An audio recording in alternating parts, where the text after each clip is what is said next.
بسم اللہ الرحمن الرحیم۔ نبی کریم صلی اللہ علیہ وآلہ وسلم نے فرمایا، قیامت کے دن سب لوگ بے ہوش ہو جائیں گے، پھر سب سے پہلے میں ہوش میں آؤں گا اور دیکھوں گا کہ موسیٰ علیہ السلام عرش کے پایوں میں سے ایک پایا تھامے ہوئے ہیں۔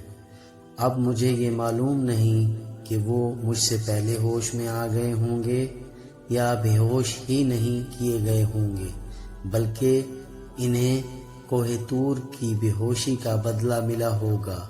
صحیح بخاری حدیث نمبر 3398، کتاب انبیاء علیہ السلام کے بیان میں۔